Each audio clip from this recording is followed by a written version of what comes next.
Krishna, Hare Krishna, Krishna Krishna, Hare Hare, Hare Rama, Hare Rama, Rama Rama, Hare Hare, Hare Krishna, Hare Krishna, Krishna Krishna, Hare Hare,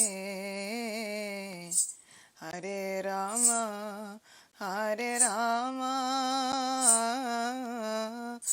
Rama Rama, Hare Hare, Hare Krishna, Hare Krishna, Krishna Krishna, Hare Hare, Hare Rama, Hare Rama, Rama Rama, Hare Hare, Hare Krishna, Hare Krishna, Krishna Krishna, Hare Hare, Hare Rama, Hare Rama, Rama Rama, Hare Hare, Hare Krishna, Krishna Krishna, Hare Hare, Hare Rama, Rama Rama, Hare Hare, Hare Krishna, Krishna Krishna, Hare Hare, Hare Rama, Rama Rama, Hare Hare, Hare Krishna, Krishna Krishna, Hare Hare, Hare Rama, Rama Rama, Hare Hare. Shri Radha Govinda Devi ki jai. Kali Yuga Dharma Shri Harinam Sankirtan ki jai. Welcome. Hare Krishna. Thank you for being here. Thank you for dressing yourself in various colors, whether you just did so in your mind or whether you did so externally. Thank you so much. Thank you for being here with me to honor this wonderful goddess. And throughout the previous nights, in order to honor the goddess in many, many of her varied forms, we are at day 8, meaning that tomorrow is our last of our Devi sessions. But not to worry, this is a festival that comes around every year, and so I am looking forward to seeing what wonderful pastimes she will uncover for us next year, and what sweetness she will gift to us in the form of realizations, in the form of her mercy, in the form of her unlimited grace. But today, we still have a little bit more to go.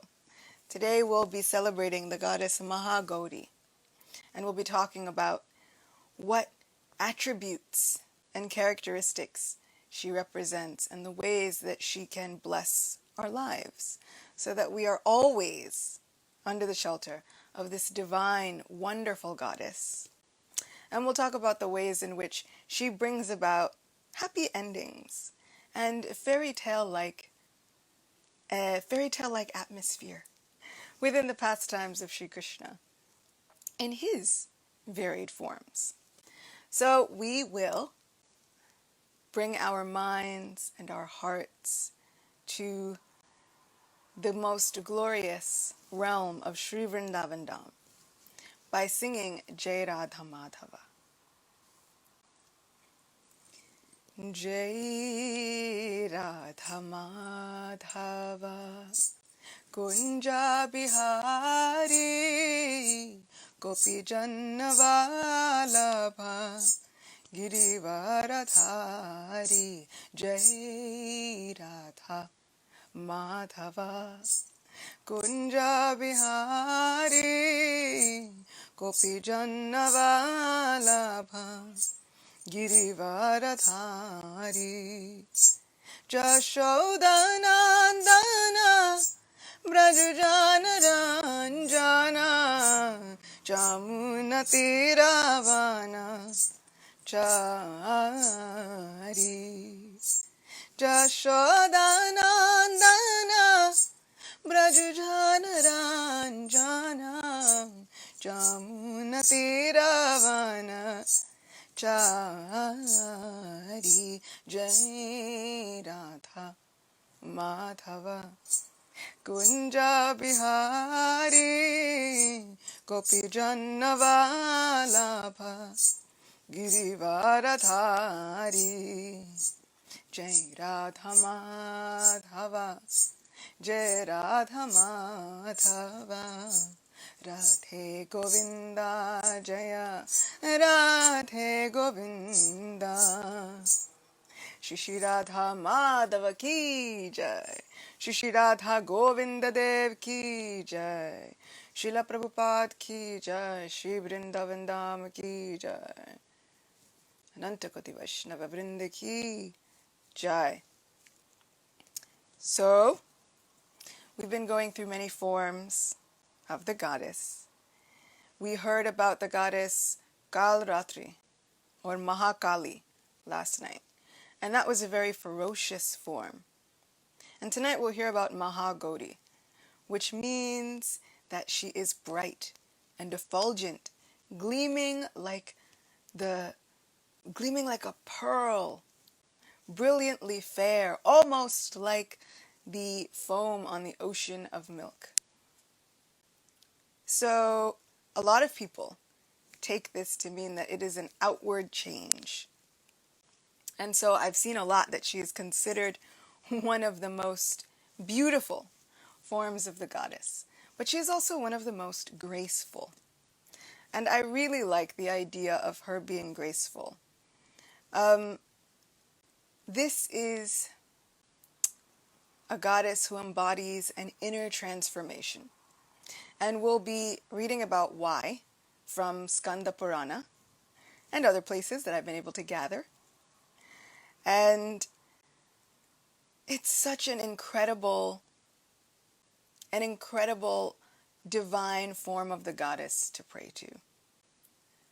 As a person who has often been made fun of or derided or seen as less than, simply for an outward coloring of the skin or an outward manifestation of this body, sometimes you wind up wanting to pray to be someone different, something different.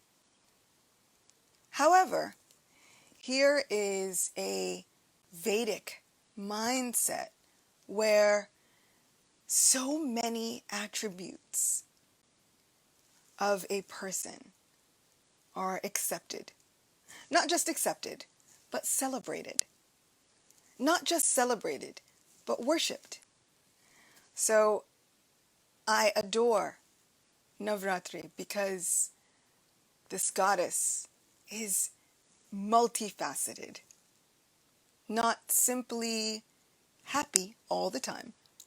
Sometimes she goes through moods and periods where she is raging, where she is angry, where she is graceful, where she is forgiving and compassionate, where she is upset, where she has periods and moods where she is sarcastic and joking. She has times where she is annoyed. And so I love Vedic culture and the Vedic mindset that all of these moods, all of these different atmospheres that come upon our minds and all of these characteristics have their place.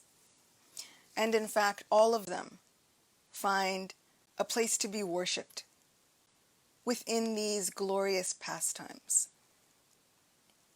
So I've been able to research and look within the form of this goddess and also find shelter for my own heart, for my own shortcomings. This is a wonderful day to pray for that. Forgiveness for our shortcomings. She is a goddess of forgiveness, of second chances, of rebirth, and for praying for protection from rebirth. So if we think that, okay, I've had enough of this material world, I want to get out and go back to Krishna. She's so wonderful to pray to for help in that sphere. So as I have tried with a heart filled with love, she knows, to try and bring these pastimes to all of you as my friends, as my virtual Vrindavan Vasis. I pray for her forgiveness and for her compassion for any mistakes that I've made along the way. I feel like we are so close. We're so close to the end. And she has such a compassionate and forgiving heart that she is just a wealth of wonderfully glorious and graceful qualities. She has the heart of the most divine and forgiving mother. She is always, always on our side. And tomorrow, in the course of hearing about the goddess Siddhidatri, the goddess who can award all mystical potencies, we will be journeying from this earthly realm into the divine realm of Sri Vrindavan Dham. And tomorrow will be dedicated to exploring all the ways in which Yoga Maya, that internal potency of the Lord, who is just as good as the Supreme Personality of Godhead. It is stated so many times in Srimad Bhagavatam that this Yoga Maya is just as good as the Supreme Personality of Godhead. How she directs his pastimes, how she knows the innermost workings of his heart, and how she makes all of the dreams come true. So that's tomorrow. So I feel like just today we are able to gather up within our hearts all of the prayers that we've been saying over these past 7-8 days. We can pray for that forgiveness, and we can pray for entrance into that most divine realm. And we can pray for her guidance as we try and attempt to enter into that space where love is always everywhere, where Sri Krishna himself takes many disguises and many forms just in order to have loving relationships with his devotees. But before we can do that, we have to talk about the goddess Maha Gauri. And so we will recite our magical incantation, our invocation mantra. Om Namo Bhagavate Vasudevaya. Om Namo Bhagavate Vasudevaya. Om Namo Bhagavate Vasudevaya.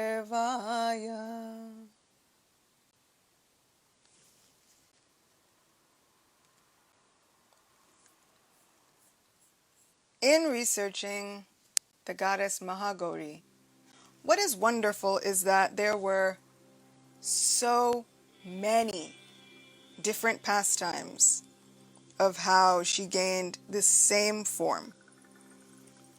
It's like with every single search result that you come up with, there's a different story about how she gained that form.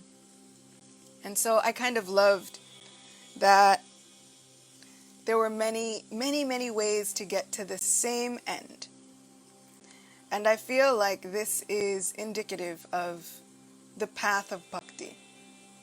There are so many ways to get to the same path of love and devotion.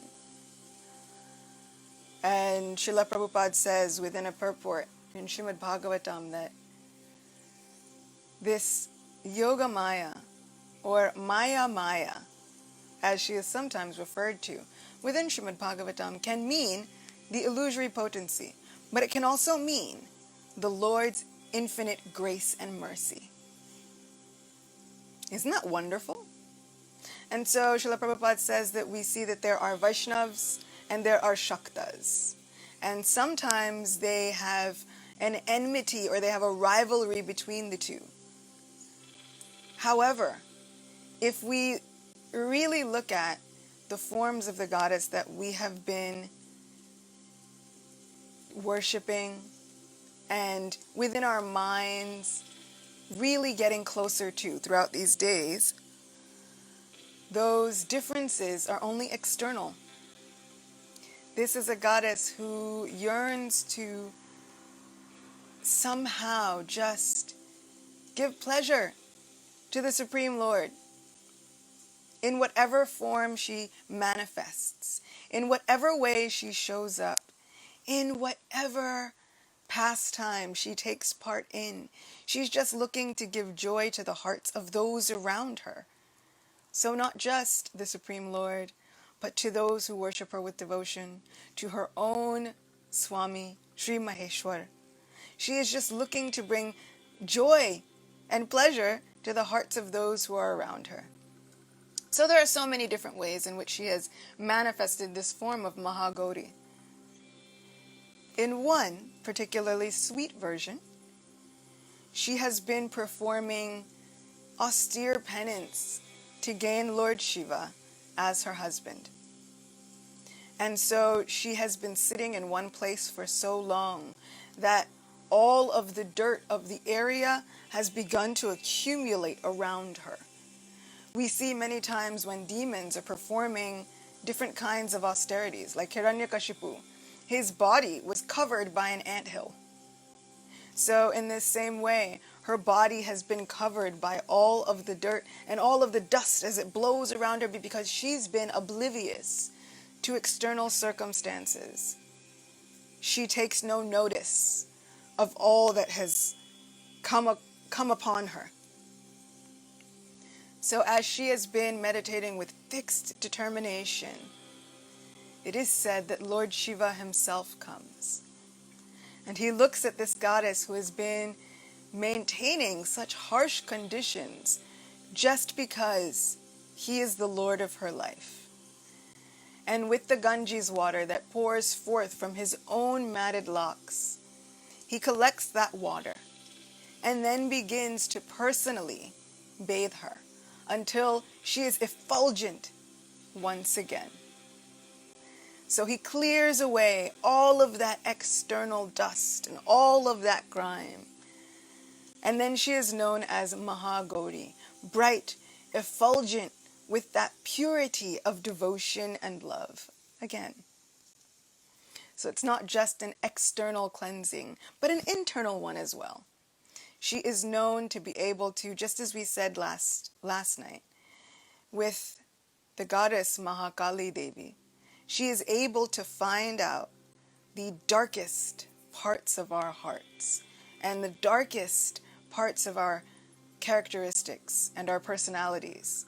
Maha Gauri can clear away the darkness from the mirror of the heart so that this effulgent gleam that is like pearlescent brightness can enter within our hearts and take its rightful place there. Whenever I hear that her form is gleaming like the bright light from pearls, I think of how the tips of the toenails of the Supreme Lord Govinda Dev are referred to as pearlescent, shining brightly like pearls, reflecting the love of the devotees. And so whenever I think of her, I automatically then think of him, thinking that in her form of Maha Gauri, she is able to usher in that bright pearlescent light. And what is that? That is the light from the lotus feet of Govinda Devi. She is able to usher that within the devotee's heart, who holds her in the highest regard with all devotion and love.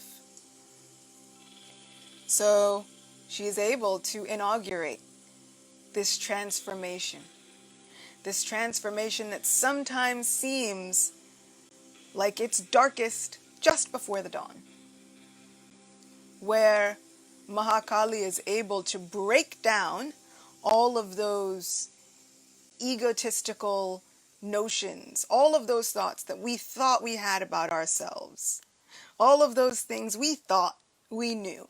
She is able to break that all down. The goddess MahaGauri is able to usher in with a mood of forgiveness, with an attitude of graceful gratitude, with an attitude of charm, with this loving mood of second chances, with new opportunity. She is able to usher in a new dawn, where we no longer see our lives, our devotional service, our spiritual personalities. We no longer see it as, oh my goodness, I realize now that I am not the pure devotee that I thought I was. She's broken down all of the notions that I thought. But then what am I? Where does this leave me? She does not leave us stranded. With the heart of a mother, she then allows us to understand who we truly are. Servants, spirit souls, qualitatively, sparks of splendor, having these qualities of our most divine Lord, but in very minute quantity. And those qualities are best used in their divine purpose, in service.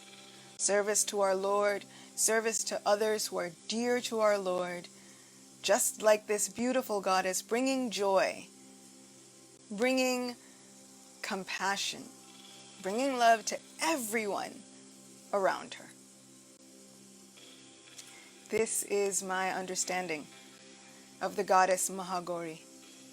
This is my understanding of her beautiful transformative power. And it is with this in my heart that I pray that she always helps me to remember who I really am and in what connection I can be used for the highest purpose of service to my Supreme Lord, my dearest Govinda Devi. So, with that said, now we'll read from this dramatic narration that I've tried to gather and weave together for you. This comes from the Skanda Purana. And we'll see how the goddess embodies many, many moods within her personality.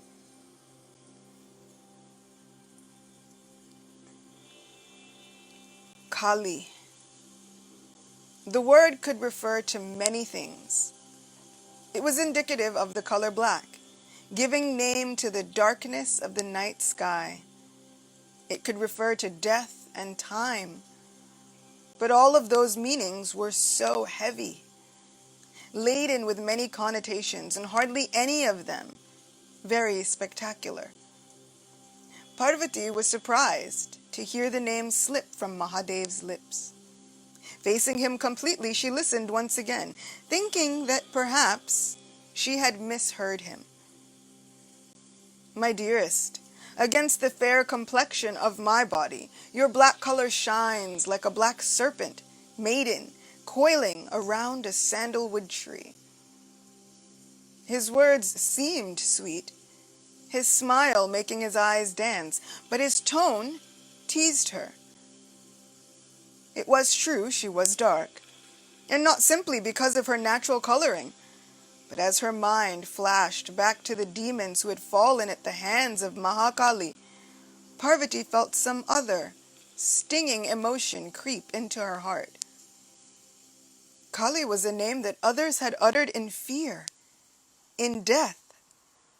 What was its true meaning now that he uttered it? So it is said within Srimad Bhagavatam and within many other Puranas that Lord Shiva's bodily color is bright and effulgent, often referred to a camphor mountain. He's actually almost like golden in complexion. And then he goes and he smears ashes all over his body. And so his bodily coloring looks different. And then it takes on the form of like smoky, dark colored. But actually, he looks kind of like a sandalwood tree. Feeling mocked and ridiculed, she raised from her sitting place, where she had previously been resting on his chest with such bliss, the peaceful moment now shattered by his careless words. The words circulated throughout her mind until they were all that Parvati could hear.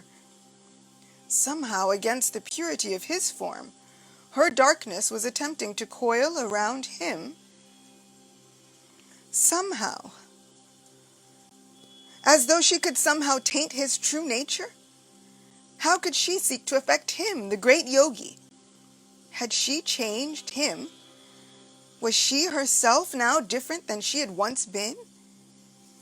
It was no secret that Lord Shiva would do anything for his gentle wife, and he had become quite enamored with her.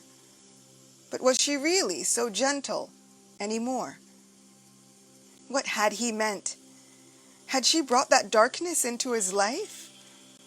Her eyes quickly filling with distress, she finally found enough of her voice around the rising lump in her throat to be able to speak. How could you? Her words were like ice water thrown on the warmth of their previous moment. Devi! He raised a hand to placate her. He knew her shifting emotions by now as intimately as he knew his own changing breaths, and he rose to take a step toward her, but enough damage had already been done. She turned away from him.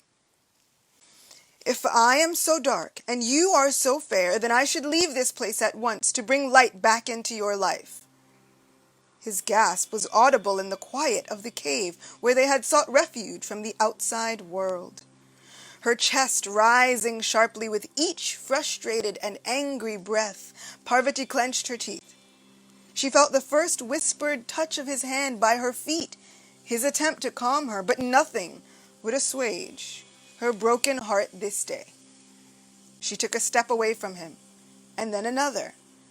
She thought it would have been much more difficult to leave their sanctuary, but fueled by the anguish in her heart, her body seemed to move of its own accord. Before she realized it, she was at the wide mouth of the cave with him following behind her, full of anxiety. He sighed heavily, a sharp sound that finally caught her attention. She heard movement behind her, but she refused to turn back. Like father, like daughter, you are immovably stubborn as the Himalayas from which you were born. You seem to have acquired all the hardness of the mountains, the crookedness of the streams, and a nature as impossible to navigate as the snow. His words were quiet, but Parvati felt each of them as if he had run her through with his own trident. Her eyes wide, her whole body trembling, with all of her barely concealed emotion, she fired back at the lord of her heart who had hurt her so severely. The company you keep has rubbed off on you as well. Living with wicked ghosts and goblins all this time, it's no wonder that these are the words you've chosen. If it is a fair goddess you desire, then that is what you shall get.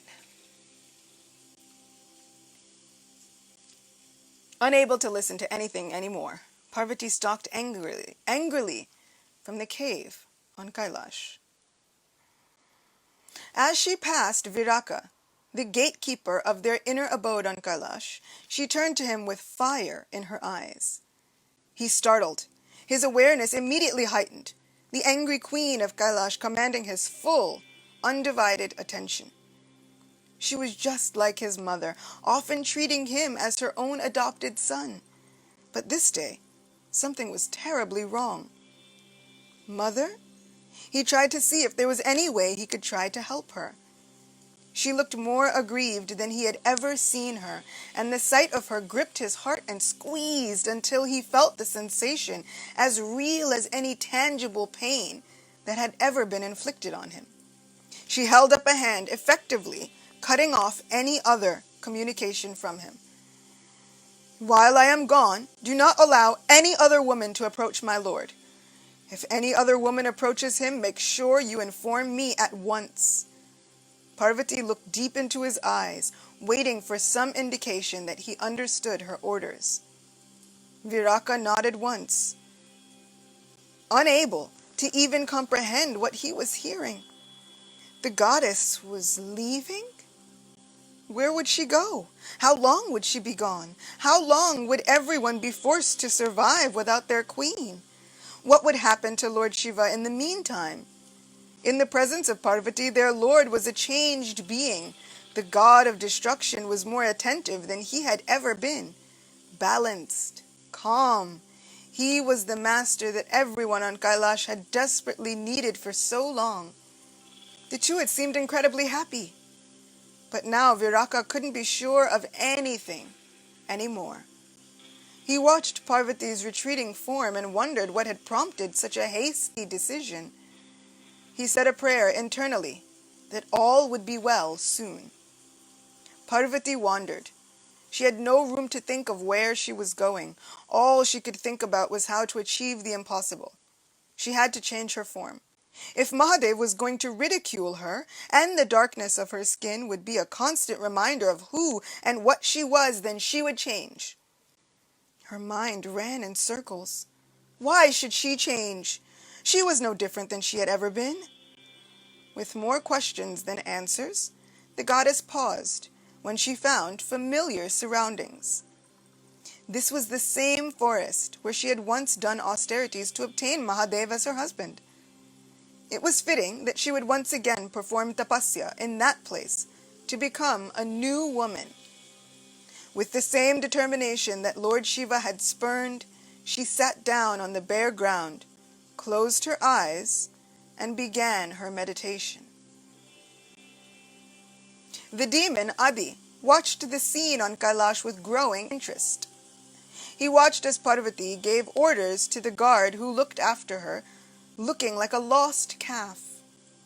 Adi stifled a chuckle and shook off his joy, realizing that this was the perfect opportunity to put an end to Mahadev. When the gods were in trouble, the first recourse was Lord Shiva, and he had proven to be a deadly thorn in the side of the demon race. With a murmured incantation, the demon quickly shifted his form into a tiny snake and slithered past the guard on duty, who was still lost in thought, his sad confusion written all over his face. The demon slithered through the pathways of Kailash, seeking out signs of Lord Shiva. Far in the distance he could see Shiva's trident. Hoping that would be a good starting point for his search for the god, Adi shifted again, this time taking on the form of Parvati herself. No one would stop the queen of the mountain from approaching her own husband. Looking down at himself in appreciation, he knew that no one would be able to tell the difference. He sauntered through Kailash, investing each step with all the sensuality his hips could muster. He walked steadily toward the trident until he heard a deep voice behind him. Devi? Adi whirled and to his ultimate pleasure was face to face with his enemy. Lord Shiva stood at a distance looking wary. It would seem as though the great god who inspired fear in the entire demon race was afraid of his wife. Adi couldn't wait to tell this story when he returned.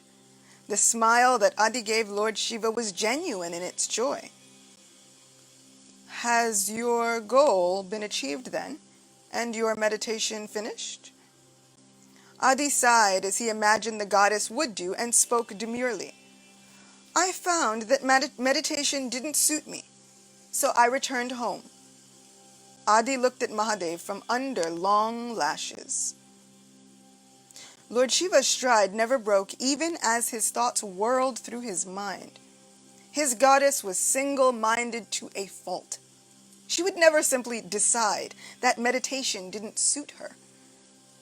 After all, they had been united because of her unwavering penance. This fool thought that they could impersonate her. Whoever it was would pay with their life. Once he was close enough to the ignorant being, Lord Shiva held his arms open wide. Then come closer, my goddess. My life and my arms have been empty without you. As the fool entered willingly into the jaws of death, Lord Shiva glanced one last time over the form of his wife, looking for a familiar scar. It is said that within the Skanda Purana that Parvati Devi has a scar on her shoulder. And this is what Lord Shiva was looking for. When Lord Shiva saw nothing but clear, unblemished skin where the scar should have been, he knew without doubt that this was someone with nefarious intent. It made no difference. They wouldn't live long enough to complete their task. The embrace that had started out so loving quickly turned deadly as Lord Shiva, irritated but unfazed, invoked his invincible Rudra weapon, shoving it deep within the demon who fell at his feet before he could even cry out. Assuming his original form as Adi, Lord Shiva gave the demon a passing, disgusted glance before storming off. Word spread quickly that Lord Shiva was seen in the embrace of Parvati. The inhabitants of Kailash all knew that Parvati Devi had left in a huff some time ago, and they were overjoyed that she had returned home. Only Viraka listened to the tale with dread. Lord Shiva, with the goddess Parvati? That didn't sound right. The goddess had not come to tell him that she had returned, and she had given him the strictest instructions to inform her if there were any other women near her lord. Surely she would have told him if she came home. Viraka bowed his head and sent word to the goddess that the lord of Kailash had indeed embraced another. Parvati hadn't realized she was crying until she felt the drops of salt water fall on her open palms. She had said nothing since she heard, but sat stunned, like a stone, frozen and rigid, even as her heart shattered within her chest. How could this be? How was it possible that the lord of her heart would cheat her? She opened her mouth and roared an angry, desperate wail that immediately assumed the form of a majestic lion, which stood for a moment, bowed in front of the goddess, and then disappeared. When she finally spoke, she whispered a curse. Traitorous Viraka, I put my faith and trust in you, and somehow you have failed me. As I sit here cold and still as stone, so shall you be, O stone-hearted son of mine. May you become a stone. Although almost inaudible, her words echoed throughout the ether as they took shape and became manifest. Poor Viraka only had time to bow his head, his eyes and face fixed in abject misery, before his features fixed themselves permanently, and the curse of his mother took root. Where Parvati had prayed to the celestial creator Brahma to change her form, now she prayed to give up her life. She would end this life that seemed so unimportant to Lord Shiva. Her entire life she had lived for him. She had done so much penance for him. She had prayed for him. Everything she had ever done had been just for his pleasure. And now, In her absence, he could not be bothered to even think about her before taking another? If her life and her presence were both so contemptible, then she would give them up. Concentrating on the Creator, she focused with renewed vigor on her new goal and felt her power glow in the pit of her stomach. It would not be long before she was free of this pain. She felt the air around her change, and she opened her eyes to see Lord Brahma himself standing before her. Arrested by the pain he saw in her eyes, he spoke to her before she could begin. "My dear goddess, I know your pain and understand your heart, but I implore you not to give up your life. Your life was for the good of the entire creation. I know that you cannot fathom anything else at this moment, but if you were to give up your life, not just Lord Shiva, but this entire creation would be thrown out of balance. Please rethink your decision and ask for something else." Brahma stood before her as though he were asking a boon from her instead of the other way around. Finally, after what seemed like an entire millennium of silence, the goddess nodded curtly. "Then I would ask humbly for my original desire. Allow my color to change." With a sigh of relief, Lord Brahma raised his hand in blessing. "So be it." From the goddess emerged a woman identical to her in form, but Parvati found herself looking at the familiar, dusky bluish complexion, while a golden color came over her own form. The new woman pressed her palms together, awaiting instruction. "Maha Gauri, O golden goddess, let this woman take the form of the lion that you had previously released in your grief," Lord Brahma suggested. With a kind smile, the goddess inclined her head graciously and spoke to the woman. "Never truly separated, I will need you when the need arises to destroy demons who seek to overstep their bounds and fill the universe with evil. But this fierce, angry power has no purpose when I am with my beloved. Stay this way, and stay with me always. I wish to be a creative force, the balance to the destructive nature inherent within my Lord Mahadev. I want to rule by his side as a sweet-natured queen, and for that, they need a mother. Whatever volatility that is within me, let it stay by my side. Let it carry me, but never overwhelm me." The goddess looked at the woman, who bowed her head with a smile before assuming the form of a beautiful lion. It is for this reason that it is said that the goddess rides upon a lion, carried by her fierce nature, but never overwhelmed by it. Bidding farewell to Lord Brahma, with her heart still in turmoil, Parvati Devi returned home to Mount Kailash.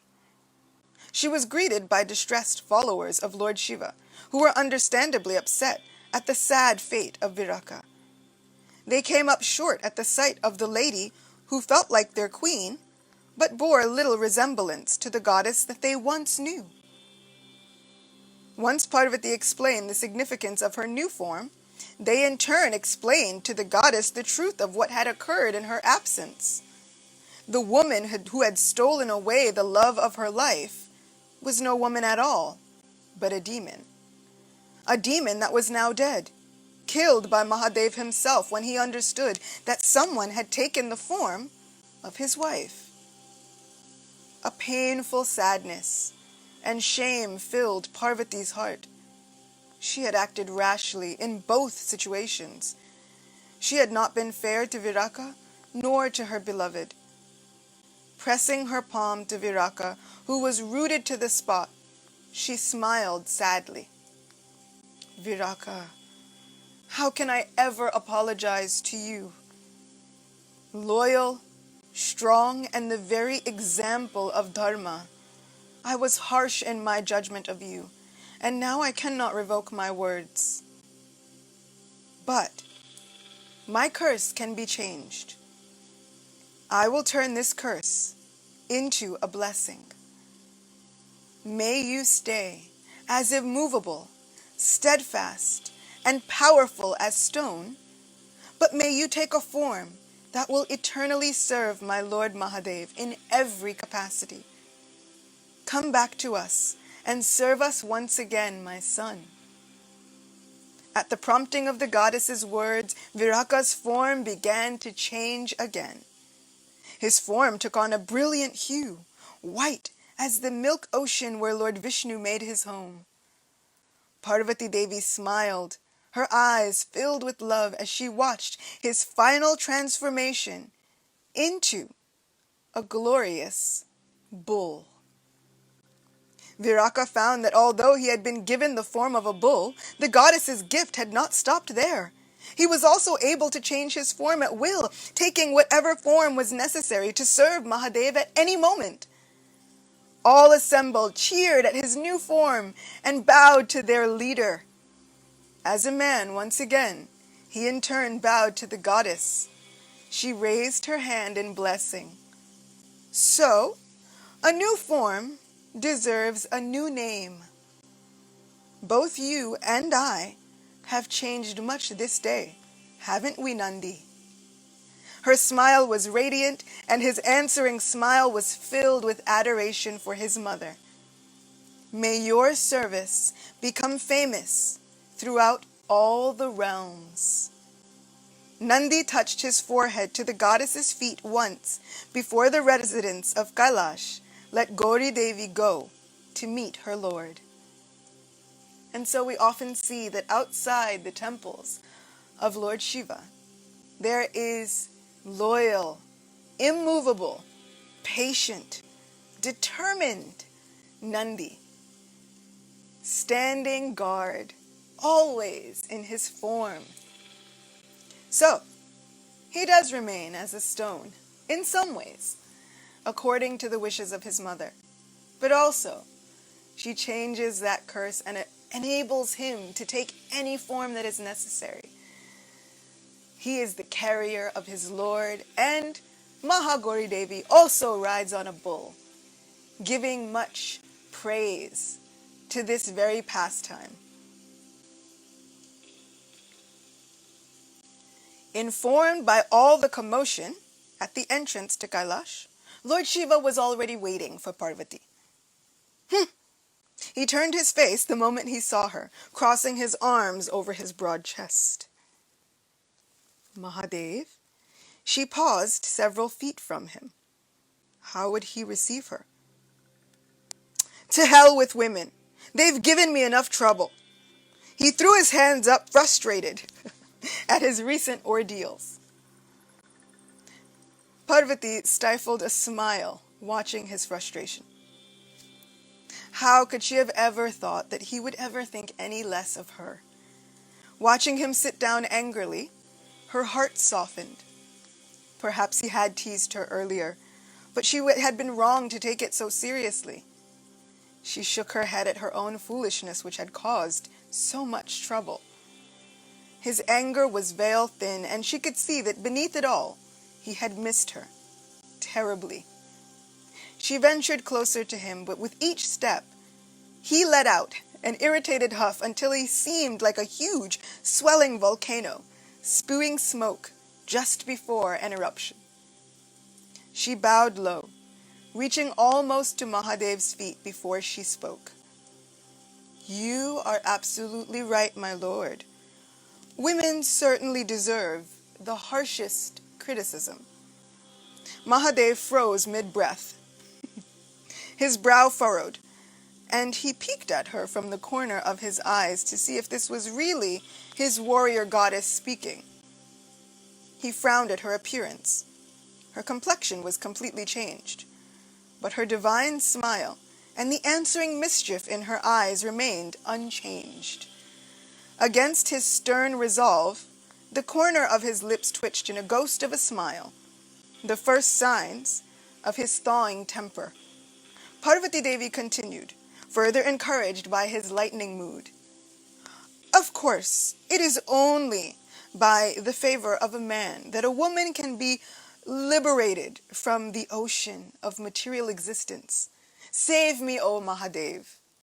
Her large eyes jokingly beseeched him, and he found that he could no longer control his mirth, as she made a large show of touching the ground at his feet and spreading the dust there as far around her as she possibly could.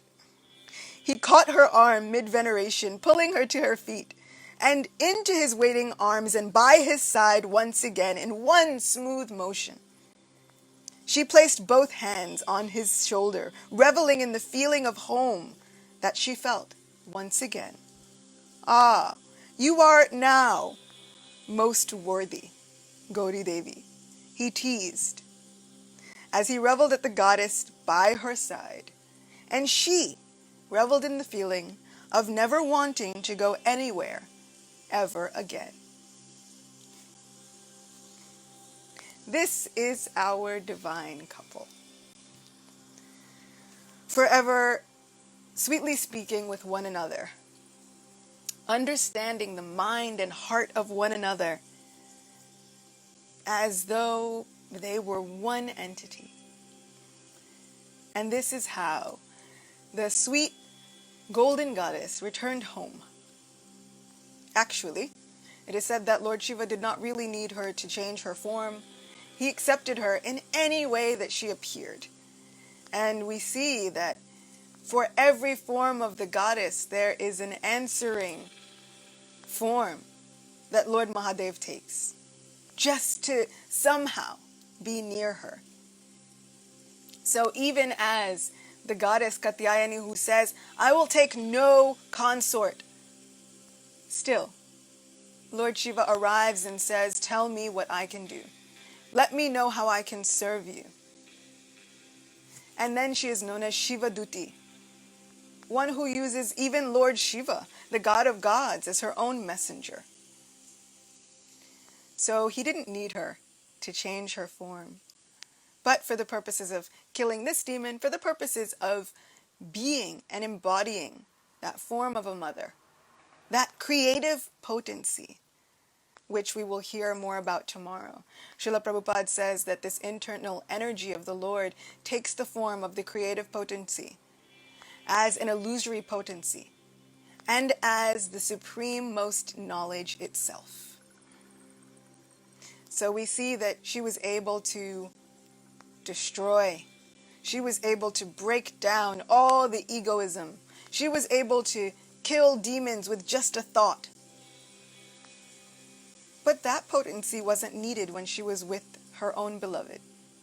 She wanted to assume a softer role, a role where she was able to rule by his side, as the queen of Kailash, as the queen of all those who adored her and who needed her compassionate glance, those who needed her benedictions. And so she let go of that volatility and that anger within her heart, takes the form of this dark-complexioned goddess, who also then takes the form of her lion carrier, letting us know that she is always in control of that fierce, primal, animalistic nature, never overcome by it. She is the mistress of material nature. She often holds a trident, glorifying that she is the mistress of material nature. And she is also the equal of Maheshwar. She is Maheshwari. So it is seen that they often dance together in a dance of divine love, in a dance of surrender, in a dance that is no longer destructive, but brings life everywhere they glance. So this is Maha Gauri Devi. She is forever forgiving, as we have seen in her transformation from Viraka to Nandi. And there are so many different stories for how he gets his transformation, but I liked this one from Skanda Purana the best. It was so beautiful how she realizes that maybe she had acted too quickly. And I love that as a goddess that she will admit that she has acted quickly. And then she is showering all affection upon him, making it so that he is adored, worshipped, and his service is forever immortalized in all of creation. So this is what I seek from that divine goddess. Her compassion, her graceful forgiveness. Sometimes when we are hurt by others, we find that in order to advance spiritually, we have to forgive. And that is one of the hardest things to do. We tend to want to hold on to that anger and that hatred. But it is often said that it is like drinking poison and expecting someone else to die. That will only affect us. And so as we seek to join the lords of our life in devotion, does that anger have any place there? Does that hatred, does that hard-heartedness have any place within our service? When we are with our beloved, no. So we seek to cleanse our hearts and our souls from those angry feelings that can cloud our judgment and make us see the worst in everyone around us. And we pray to this beautiful goddess for the strength of forgiveness. That is a strength. It is an inner fortitude to be able to forgive, especially when we feel we have been personally wronged. So I pray that we are able to gain that compassion from this goddess, to be able to forgive others, to be able to forgive ourselves for our own self-limiting beliefs, to be able to embody her compassionate nature, to be able to somehow get all of what she encompasses, knowing that it will only bring us closer to our divine beloved. That is the goddess Maha Gauri. And so it is for this reason that she is often seen as the goddess of marital bliss. She was able to actually understand the heart of Lord Shiva. She was able to understand how her own actions and her own heart would affect him. And then she just sought and she yearned to be his other half, to be his better half, to be the other part of his soul, to bring balance to his being. So she was able to know innately what he needed. And then she was able to come back and regain her rightful place once again. So while both Mahadev and Maheshwari, while they can both rule separately, they have no desire to do so. And so she is seen as a wonderful person to pray to for an ideal life partner. She's also, whether you seek that life partner externally or whether we are seeking to be the best versions of ourselves in a balanced and complete nature. How amazing is she?